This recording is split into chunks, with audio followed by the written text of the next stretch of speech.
नमस्कार विद्यार्थी मित्र हो. तुम्हा सर्वांची समृद्धी पाठशाळेमध्ये तुम्हा सर्वांचे स्वागत आहे. आपण या व्हिडिओमध्ये तुम्हाला 10वी बोर्ड एक्झाममध्ये वर्ग समीकरण प्रकरणामध्ये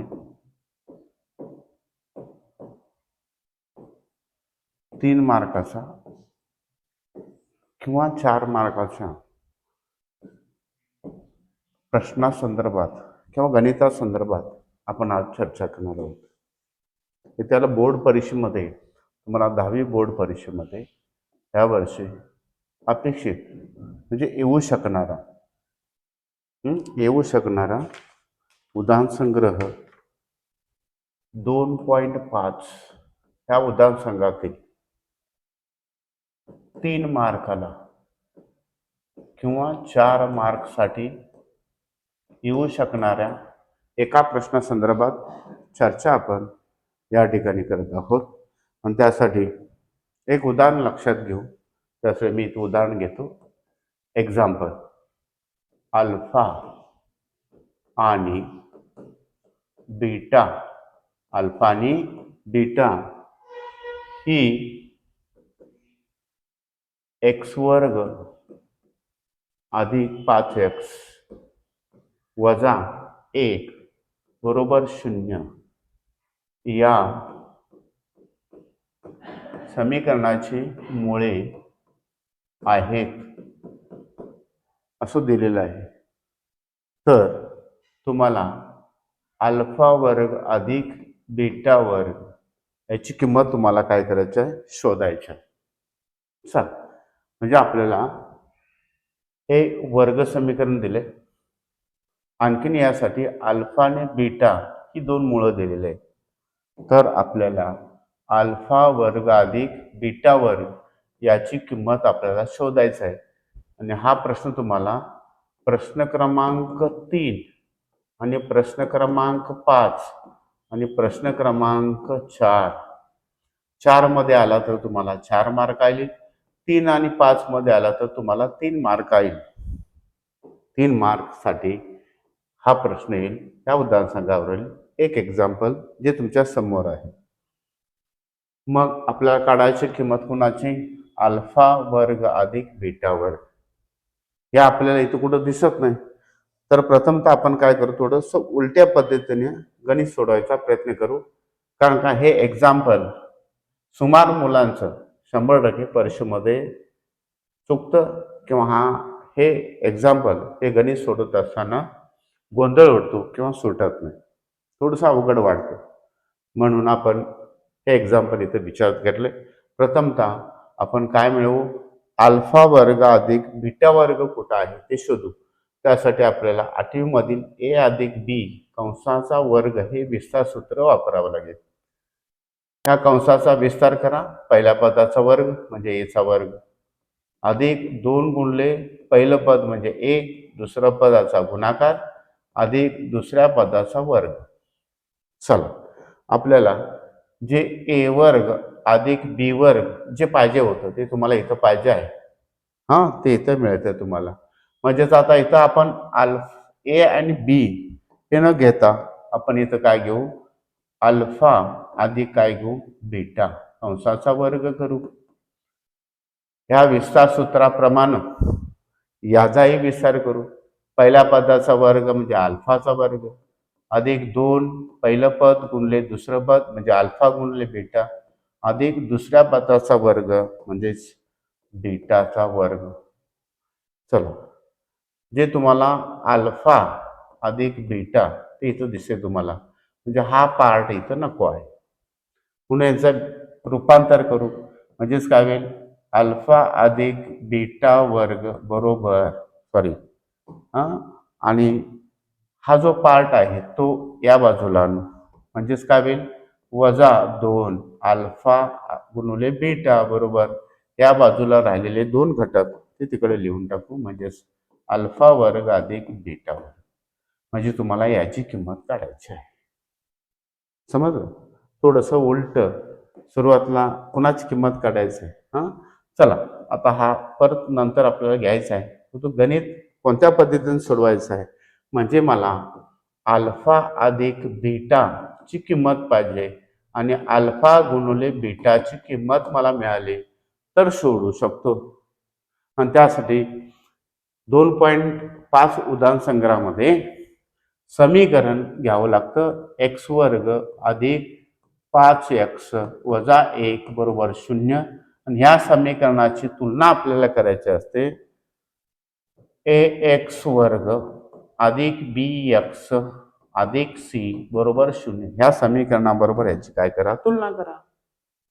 मग तुलना करताना आता आपल्याला याची एक्स वर्गची ह्या पहिल्या पदाबरोबर त्यानंतर या 5ची तुलना बी बरोबर करायची आहे आणि 1ची तुलना आपल्याला काय करायची आहे, सी बरोबर करायची आहे. म्हणजेच आपल्याला ए बी आणि सी म्हणजेच ए बरोबर जो इथं आहे 1, बी म्हणजे तो इथं भेटतो, बी बरोबर आपल्याला 5 आणि सी इथं आहे तो सी बरोबर वजा 1 अशी किंमत तुलना केली आणि आपल्याला ए बरोबर 1, बी बरोबर 5 आणि सी बरोबर वजा 1 ही किंमत मिळाली. आता ही कशासाठी पाहिजे तर अल्फा अधिक बीटाची किंमत मिळवण्यासाठी. इथं दिसतंय बघा अल्फा अधिक बीटा, तसं इथं लिहू अल्फा अधिक बीटा आणि अल्फा अधिक बीटाची किंमत तुम्हाला वजा बी छेद ए अशी आहे. म्हणून आपण अल्फा अधिक बीटा आहे तसं लिहू आणि इथं बी जो आहे तो इथं 5 आहे म्हणून इथं वजा 5 लिहिले आणि एची किंमत 1 आहे ती इथं मिळली. म्हणून सोडवत गेलं पुढे आपण सोडवत गेलो तर 5 म्हणजेच वजा 5 म्हणजे अल्फा अधिक बीटाची किंमत तुम्हाला वजा 5 मिळून जाते. चला आता कुणाची किंमत मिळवायची आहे, अल्फा गुणिले बीटा. चला त्यासाठी काय करू, अल्फा गुणिले बीटा काय म्हणतोय तर सी छेद ए म्हणतो. मग आता या ठिकाणी अल्फा गुणिले बीटा आहे तसं लिहा. सीची किंमत तुम्हाला वजा 1 आहे आणि एची किंमत तुम्हाला इथे 1 आहे. म्हणजेच मला फायनल अल्फा गुणिले बीटा बरोबर वजा ए ही किंमत मिळते. म्हणजे मला इथं या ठिकाणी अल्फा गुणिले बीटा आणि या ठिकाणी अल्फा अधिक बीटाची किंमत मिळाली. ओके चला आपलं हे काम पूर्ण झालं. चला आता कुणाची किंमत मिळवायची आहे थोडंसं त्याचा विचार करू. जसं तुम्हाला अल्फा वर्ग अधिक बीटाची वरची किंमत मिळवायची आहे त्यासाठी आपण काय करू, ए अधिक बी हे विस्तार सूत्र वापरू. पहिला समजण्यासाठी पहिल्या पदाचा वर्ग म्हणजे पहिलं पद अधिक 2 गुणिले पहिलं पद ए, दुसरं पद तुम्हाला इथं बी आहे आणि अधिक दुसऱ्या पदाचा वर्ग हे विस्तार सूत्र आहे. या सूत्राप्रमाणे आपण एच्या ऐवजी अल्फा, बीच्या ऐवजी बीटा घेऊ. म्हणजे जिथं होईल अल्फा अधिक बीटा कंसाचा वर्ग. पुढे गेलो आपण तसं एचा वर्ग तसं अल्फाचा वर्ग अधिक ए 2 गुणले ए म्हणजे अल्फा, बी म्हणजे बीटा अधिक बीटाचा वर्ग.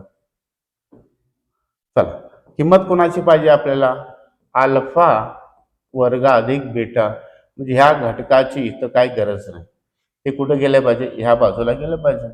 म्हणून मी पुढे गेलो तर मला काय मिळेल, हे आहे तसं राहील अल्फा अधिक बीटा वर्ग आहे तसा.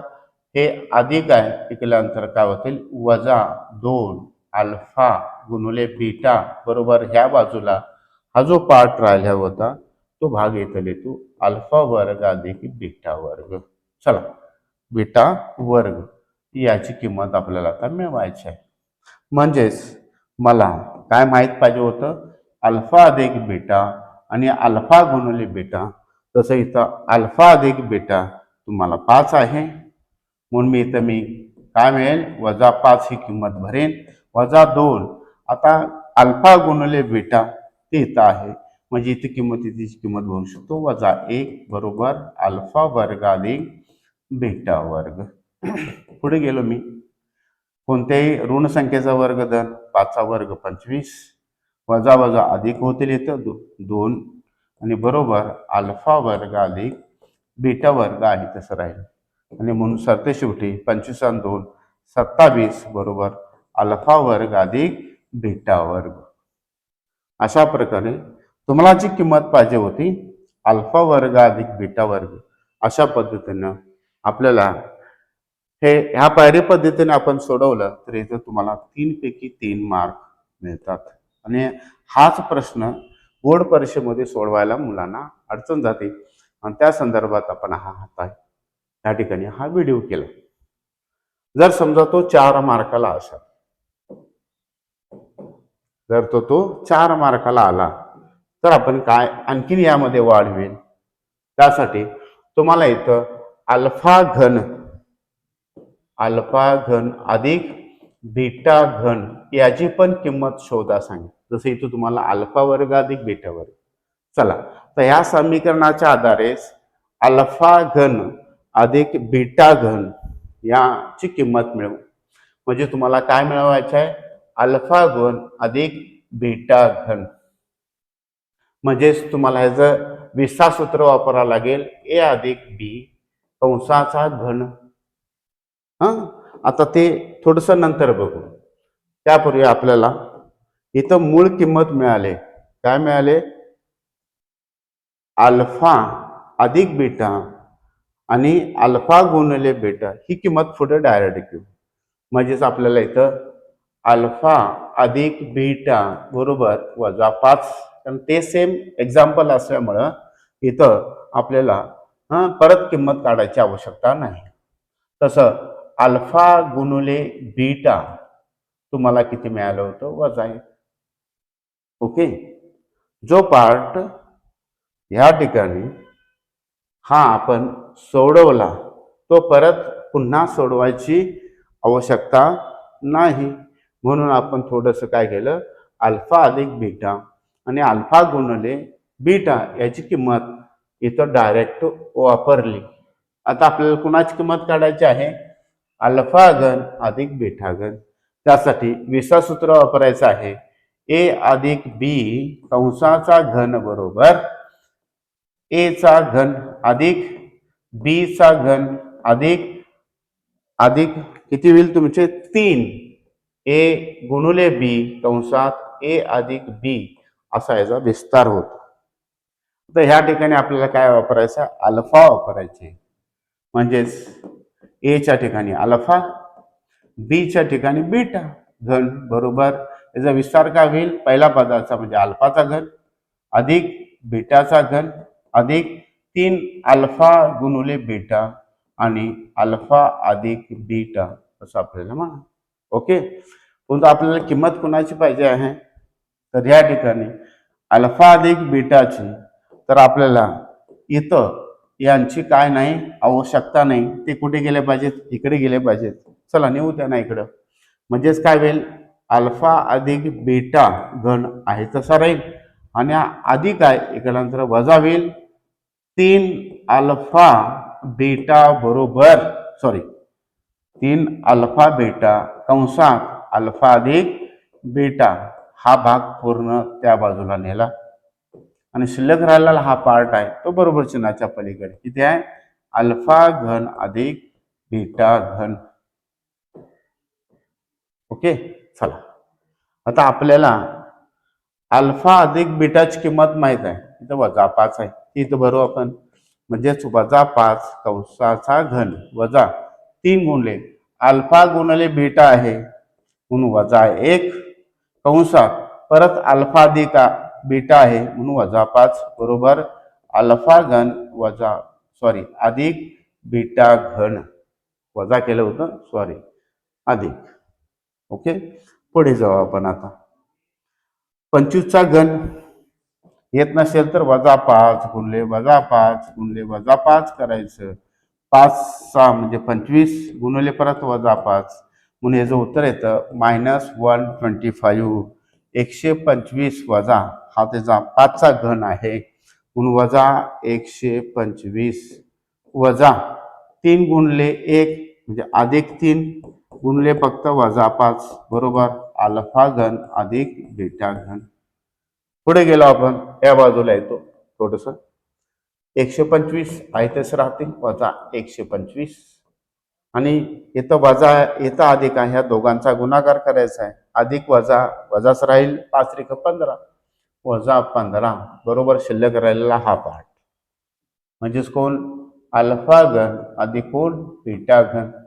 देअरफॉर म्हणून आपण गेलो, दोन्ही चिन्ह समान आहेत, बेरीज करावं लागेल. वजा चिन्ह 5 आणि 5 10 हा आता 1 4 आणि 140 वजा 140 अल्फा घन अधिक बीटा घन अशी किंमत तुम्हाला मिळून जाईल, जी तुम्हाला किंमत पाहिजे. ओके, अशा प्रकारे तुम्हाला 4 मार्कासाठी प्रश्न क्रमांक 4 मध्ये येऊ शकतो. समजा तो 3 मार्काला आला असेल तर फक्त अल्फा वर्ग अधिक बीटा वर्ग किंवा अल्फा घन अधिक बीटा घन यापैकी एक किंमत त्यासाठी तुम्हाला 3 मार्कासाठी येईल. आणि समजा तो 4 मार्काला आला तर अल्फा वर्ग अधिक बीटा वर्ग म्हणजे अल्फा वर्ग अधिक बीटा वर्ग याची पण आणि याची पण दोघांची किंमत काढावं सांगा, म्हणजेच तुम्हाला तिथं ते 4 मार्क येऊ शकतील. अशा प्रकारे हा गोंधळात उडणारा जो प्रश्न होता, थोडंसं आता पुन्हा रिवाइज करू. काय करू? रिवाइज. काय होईल इथं? सुरुवातीला समीकरण काय करायचे तुम्हाला? समीकरणाची तुलना करायची आहे. काय करायचे आहे? समीकरणाची तुलना करायची आहे. समीकरणाची तुलना केली, त्यातून तुम्हाला ए ची किंमत, बी ची किंमत, सी ची किंमत मिळाली. त्याप्रमाणे अल्फा अधिक बीटा हिची किंमत तुम्ही 5 मिळवला. अल्फा गुणिले बीटा त्याची किंमत वजा 1 मिळवला. रूपांतर केला, ज्याची किंमत काढायची होती ते इथं रूपांतर केला, तुम्हाला अल्फा वर्ग अधिक बीटाची किंमत मिळाली 27. ही पायरी. जसं आपल्याला पुढे गेलं तर आपल्याला काय मिळेल? या ठिकाणी परत अल्फा अधिक बीटा, अल्फा गुणिले बीटाची किंमत घ्या. अल्फा अधिक बीटा जी किंमत तुम्हाला मिळवायची त्याचं रूपांतर करून घ्या आणि सरतेशेवटी अल्फा घन अधिक बीटा घन याची किंमत तुम्हाला इथं 40. अशा प्रकारे बोर्ड परीक्षेमध्ये प्रश्न क्रमांक 3 मध्ये किंवा प्रश्न क्रमांक 5 मध्ये हा 3 मार्कासाठी आणि प्रश्न क्रमांक 4 मध्ये आला असा तर तो 4 मार्कासाठी येऊ शकतो. त्या गणिताचा, अशा प्रकारच्या गणिताचा पुन्हा पुन्हा सराव करा आणि परीक्षेला सामोरे जा. चला, तुमच्यासाठी एक्झाम्पल समजलं असं गृहीत धरून मी इथं थांबतो. धन्यवाद.